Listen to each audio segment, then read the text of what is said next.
ce que nous avons vu hier, hein, dans la première partie de ce chapitre 2, nous avons découvert l'exhortation de Paul à Timothée, son fils spirituel, donc dans les versets 1 à 13, cette exhortation à le rejoindre, à reprendre le combat pour l'Évangile. Et il a œuvré ainsi, il a fait briller à ses yeux la gloire de l'Évangile, la mission très particulière, la beauté de la mission qui est la sienne, le caractère héroïque du service et ultimement le secours de Dieu au sein du combat et dans les souffrances. Voilà, ça c'était ce que nous avons vu hier donc dans cette première partie. Et aujourd'hui, dans cette seconde partie du chapitre 2, en fait, nous découvrons que Paul n'attend pas, il remet le pied à l'étrier, donc le pied de Timothée à l'étrier, il ramène son compagnon à la réalité du terrain, à la réalité du ministère, et lui donne des recommandations pratiques et des recommandations personnelles. En fait, il invite très concrètement, il lui dit, voilà, reprends le combat, bien maintenant, allons-y, rentrons dans le combat de nouveau ensemble. Et le premier combat auquel il invite son compagnon, eh bien, c'est au niveau de l'enseignement, tout ce qui tourne autour de la parole. Alors, j'aimerais très brièvement faire un petit retour en arrière et vous rappeler ceci. C'est qu'en Acte 20, lorsque Paul fait ses adieux aux anciens d'Éphèse, il les avertit. Il les avertit en leur disant « Prenez soin de vous et prenez soin du troupeau sur lequel vous avez été appelés, parce qu'il y aura des loups qui rentreront parmi vous, dans l'Église, des hommes aux enseignements pervertis qui vont détrousser les frères et sœurs, qui vont les détourner de la vérité. » Et c'est ce qui est arrivé à cette Église d'Éphèse, et c'est la raison pour laquelle Paul a laissé Timothée dans cette Église pour résoudre bien des problèmes, entre autres, pas que, mais entre autres liés à l'enseignement.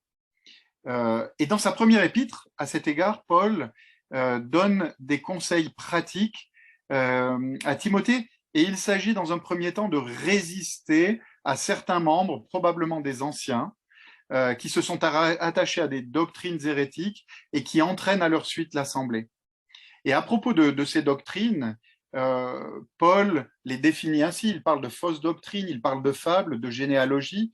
En termes de fausses doctrines, en fait, où les fausses doctrines, ce sont des oppositions claires à l'enseignement apostolique. Les fables, ce sont des légendes ou des récits fantaisistes, imaginés, rajoutés à la révélation des Écritures. Les généalogies, c'était peut-être des éventuelles ascendances aux patriarches sur lesquels on discutait. Enfin, c'était un petit peu glosé sur le sexe des anges. Alors qu'il s'agisse de fausses doctrines, de fables ou de généalogie, ce que l'on doit dire à leurs propos, c'est ceci. C'est d'abord qu'elles étaient spéculatives, c'est-à-dire qu'elles n'avaient aucun caractère objectif certain. Elles étaient d'origine humaine, elles ne provenaient pas de la révélation infaillible des Écritures. Elles revêtaient un aspect contestataire par rapport à l'enseignement des apôtres. Elle n'avait aucun résultat dans les vies, hormis peut-être justement un côté rebelle ou de conduire à la rébellion, à l'insoumission dans le cadre ecclésial. Elle pouvait revêtir certains aspects légalistes. En 1 Timothée 4, verset 3, il est question de ne pas se marier, de s'abstenir de certains aliments en vue du salut, etc., etc. Bref, elle créait plus de troubles et de désordres qu'elle ne participait à l'édification, à la sanctification, à l'unité de l'Église. Et donc, Paul revient une fois de plus, maintenant qu'il entraîne de nouveau son fils spirituel Timothée dans le combat, il revient avec lui sur ces problèmes qui tournent encore autour finalement de la parole dans l'Église d'Éphèse et qui gangrènent la vie de cette assemblée. Et ce problème d'enseignement, et d'enseignement erroné, et erroné est un euphémisme, et d'importance parce que de lui dépend finalement la bonne santé et le témoignage de l'Église. Et tout ce qui tourne autour de l'enseignement des Écritures dans l'Église locale fait partie de ces combats qui sont liés au ministère et qui impliquent nécessairement, de notre part, en tant que berger, en tant que pasteur, en tant qu'ancien, une prise de position courageuse, claire Et c'est ce que Paul est en train finalement de demander à Timothée, je le répète, dans ce réengagement au sein du combat qui doit être le sien. Donc nous découvrons ce matin que dans cette péricope, que la gestion de ce qui est enseigné, de ce qui est dit au sein de l'Église locale est de première importance, et on doit de ce fait y être particulièrement attentif. Et voilà 4 impératifs solennels que Paul donne à Timothée. Il doit protéger, cadrer tout ce qui tourne autour du bon dépôt de la foi, du donné révélé des Écritures, de la vérité doctrinale, être trouvé finalement fidèle dans son enseignement. Paul exhorte Timothée de la façon suivante. Il lui dit, verset 14, « Évite les disputes de mots ». Verset 16, « Évite les discours vains et profanes ». Verset 23, « Repousse les discussions folles et inutiles ». Et il lui dit aussi, ultimement, « Mais toi, dispense droitement la parole de la vérité ». Alors j'aimerais brièvement reprendre ces exhortations de Paul dans ce combat qui tourne autour des Écritures dans l'Église locale et de notre rôle de pasteur après Timothée. Éviter les disputes de mots. De quoi s'agit-il, pardonnez-moi?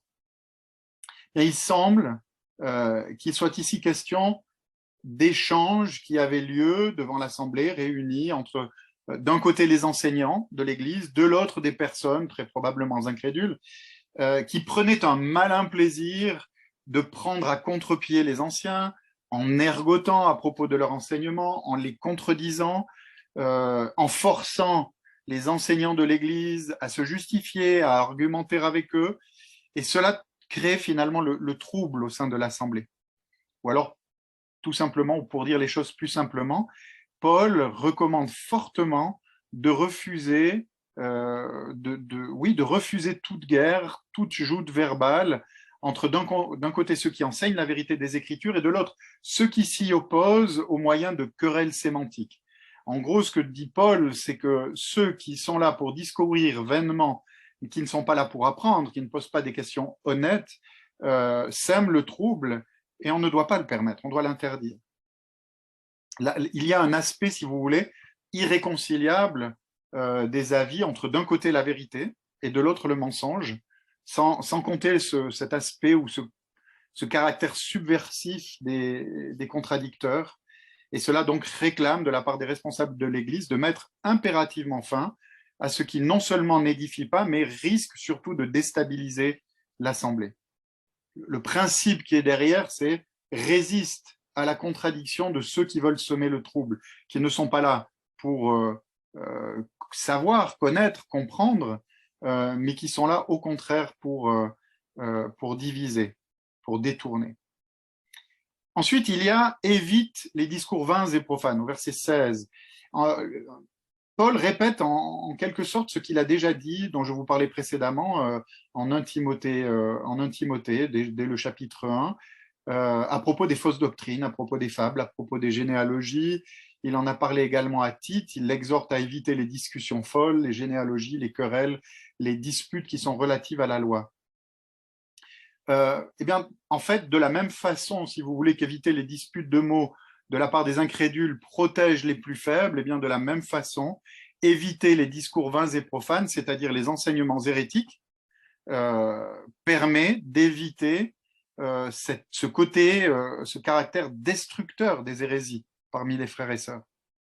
Et remarquez ceci, c'est que Paul est radical lorsqu'il affirme que les fausses doctrines enseignées par les loups, les faux bergers, dans l'Église, rongent comme la gangrène. Il parle de cela, il utilise des termes très forts et il donne évidemment comme illustration l'exemple d'Hyménée et de Philette, qui était une caractéristique en termes d'effets délétères de la part de ceux qui, au sein de l'Assemblée, sèment des fausses doctrines. Donc précédemment, nous avions au verset 14, résister à la contradiction de ceux qui veulent semer le trouble. Et ici, le principe, c'est empêcher l'assertion de fausses doctrines de la part des faux bergers. Et enfin, toujours dans ce premier combat ministériel, enfin, on n'est pas vraiment dans l'enfin, l'enfin viendra un petit peu après. Paul recommande à Timothée, verset 23, de repousser les discussions folles et inutiles. Alors, permettez-moi de comprendre ceci, c'est que même si nous devons être audacieux en tant que berger, en tant que pasteur, en tant qu'évangéliste, nous devons néanmoins, en tant que serviteurs de Dieu, être sages, être prudents lorsque nous entrons dans des discussions à propos de l'Évangile. Pourquoi pourquoi est-ce que je parle d'audace, mais aussi de sagesse et de discernement? Parce que le zèle pour la vérité est nécessaire, mais nous devons être prudents à ne pas être oppressifs, à ne pas être intrusifs, et nous devons être aussi particulièrement prudents. Il y a une mise en garde de Paul contre le risque d'être entraîné parfois à notre corps défendant dans des querelles. Et ce que Paul essaye de toucher ici, finalement, c'est la motivation du cœur dans nos conversations en tant que pasteur avec ceux que nous rencontrons, que ce soit à l'église ou ailleurs. Être attentif à ne pas vouloir parfois impérativement gagner une conversation et ainsi perdre notre interlocuteur. Et c'est ainsi que le troisième principe que nous voyons, c'est d'éviter de s'exposer à des disputes, à des querelles. Il est question vraiment de douceur, et j'en redirai un mot dans quelques instants, de la part du serviteur de Dieu. Donc, vous voyez, il y a de la part de Paul un appel à résister à la contradiction de ceux qui veulent semer le trouble et qui ne veulent pas apprendre, empêcher l'assertion de fausses doctrines, les faux enseignants, l'enseignement d'hérésie, éviter de nous exposer à des querelles. Et finalement, l'exhortation qui suit assez logiquement, de façon positive, c'est dispense droitement la parole de la vérité. C'est assez logique dans le raisonnement de Paul. 3 aspects négatifs, un aspect positif. Timothée doit être un modèle, quant à lui, en termes d'enseignement. Et remarquez ceci, c'est que pour illustrer l'exigence qui doit être celle de Timothée quant à la prédication, Paul utilise le terme droitement. En tout cas, c'est ce qui nous est traduit par droitement. Et Paul fait ainsi référence à l'ouvrier qui aligne droitement son mur, ou alors à l'agriculteur qui va tirer des lignes droites sur son champ, ou peut-être est-ce qu'il pense à lui dans son métier de fabricant de tentes lorsqu'il doit couper des bandes de tissu qui sont droites. En tout cas, l'idée qui est contenue ici, c'est que Timothée doit être droit dans son travail, dans le sens qu'il doit s'astreindre à un travail exégétique sérieux, rigoureux, en vue d'une interprétation, en vue d'illustration, en vue d'application pertinente auprès des frères et sœurs. Voilà le combat auquel il doit s'astreindre. En même temps que de résister, il doit aussi, lui, de son côté, être un modèle en prédication. Alors, en bref, qu'est-ce que nous remarquons dans cette partie, dans ce premier combat, dans ces exhortations ministérielles? Nous remarquons que tout ce qui a trait à l'enseignement, aux échanges autour de l'Évangile, doit être l'objet d'une attention particulière de la part des pasteurs, de la part des anciens. Nous comprenons que les paroles ont une influence et une force qui est indéniable. Les paroles, nos paroles, peuvent détourner, peuvent tromper, peuvent éloigner, peuvent blesser, peuvent choquer, ou au contraire, elles peuvent édifier, vaincre, consoler, apaiser. Pensons au chapitre que nous verrons demain de Timothée 3,16 à propos des Écritures. Et dans ce sens, c'est une de mes exhortations pour nous ce matin, nous devons en tant que bergers être attentifs. Je prends ce premier exemple, mais à nos conversations. Comme je le disais précédemment, nous devons être audacieux, mais nous devons être sages. Nous devons discerner la nature des échanges qui sont les nôtres et parfois même nos motivations. Et dans ce sens, faire attention à ce que nos discussions à propos de l'Évangile ne deviennent pas, à un moment donné, ne nous laissons pas dépasser, que ça ne devienne pas une joute que l'on ne veut pas perdre parce que, en quelque sorte, notre honneur y serait comme attaché, ce qui n'est absolument pas le cas. Évidemment, soyons également attentifs et prudents quant à qui et comment la parole de Dieu est enseignée dans l'Église, tout en laissant bien entendu l'opportunité à de nouveaux prédicateurs de venir. On a des jeunes dans nos églises, il était question de former, hier d'accompagner la relève, donc être prudent, mais en même temps, une fois de plus, être audacieux à cet égard. Et quant à nous-mêmes, souvenons-nous de l'importance de continuer de nous astreindre à préparer nos prédications, nos études bibliques, à être autant que faire se peut irréprochable. Je sais bien que ce n'est pas le cas, on est des hommes faillibles, limités, mais dans notre enseignement, être trouvé droit comme Paul exhorte finalement Timothée dans sa charge de prédicateur, d'enseignant, afin de ne pas avoir à rougir le jour où nous passerons devant Jésus-Christ. Nous venons de voir le premier combat, un combat pratique, concret. Maintenant, et plus courtement, j'aimerais voir le deuxième combat, qui est un combat beaucoup plus personnel, mais néanmoins lié intimement au combat pratique. Et là, nous voyons que dans cette péricope, Paul passe du savoir-faire au savoir-être. Et il dit en substance, entre autres dans les versets 20 à 24, c'est dans toute la péricope, mais plutôt dans ces versets, il dit en substance à Timothée que son comportement pastoral doit être cohérent avec son enseignement. Et c'est à cet égard qu'il doit d'ailleurs se distinguer des faux discoureurs et des hérétiques. Et comment est-ce qu'il le fait? Il le fait en prenant une illustration de la vie courante au moyen de la comparaison de vases à usage vil. C'était à l'époque des crachoirs, des poubelles, enfin toutes sortes de choses, disons, qui n'étaient pas très ragoûtantes. Il compare donc les vases à usage vil à des vases à usage noble, pichés d'eau, de vin, de nourriture. Et Paul montre en quelque sorte que le serviteur de Dieu qui dispense droitement la parole est un vase à usage noble, il l'est et il doit le demeurer, il doit l'être. En quelque sorte, il est en train de dire « sois ce que tu es », si vous voulez. Et plus concrètement, il explique à Timothée, dans les versets 22 à 26, que cet autre combat important, probablement le plus important finalement, est celui du cœur, est celui de la noblesse du cœur. Et cela va se voir concrètement, ou cela doit se voir. Dans ce sens, Timothée doit poursuivre la pureté, se préserver de l'erreur, de l'immoralité, prendre ses distances par rapport au mal.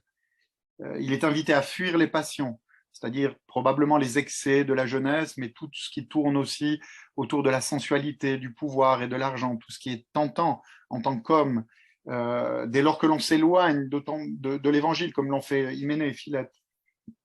Il doit être un homme caractérisé par un service fidèle et paisible. Il doit être doux. Il doit être doux, c'est-à-dire qu'il doit être disponible, accessible, on doit pouvoir lui parler sans être intimidé, il n'est pas irritable, il n'est pas explosif, il n'est pas intolérant, il n'est pas sarcastique, il n'est pas moqueur, même envers ceux qui pêchent, ceux qui s'éloignent, lorsqu'il est appelé à confronter, il doit le faire avec douceur, avec amour, avec tact, avec politesse. C'est un homme patient, dans le sens qu'il doit supporter l'injustice, même si cela est parfois difficile. Et ces caractéristiques sont très intéressantes, je le répète, parce qu'elles diffèrent radicalement de ceux que Paul a dénoncés précédemment. Ceux qui créent des disputes de mots, ceux qui ergotent, ceux qui enseignent de fausses doctrines. Ce sont des hommes soumis à toutes sortes de passions, à la recherche de la satisfaction du moi. En bref, Paul donne comme principe implicite à Timothée qu'il doit impérativement travailler son cœur, c'est-à-dire travailler à sa sanctification. Et s'il le fait, cela se verra non seulement dans son comportement, mais cela s'entendra aussi dans sa prédication. Il faut qu'il y ait un mariage intime entre ce qu'il dit et ce qu'il est. Et ça, c'est notre combat, chers frères. Nous sommes des vases à usage noble, vivons-le. Cela commence par nos cœurs, ça se voit, ça s'entend. Nous devons être cohérents entre ce que nous prêchons et ce que nous vivons. Et c'est le meilleur moyen, pour terminer avec ce texte, de faire échec au diable qui tente par tous les moyens d'éloigner les hommes de l'évangile. Alors voilà, que Dieu nous fasse grâce et nous secours dans nos combats, à la fois dans l'être et dans le faire. Amen.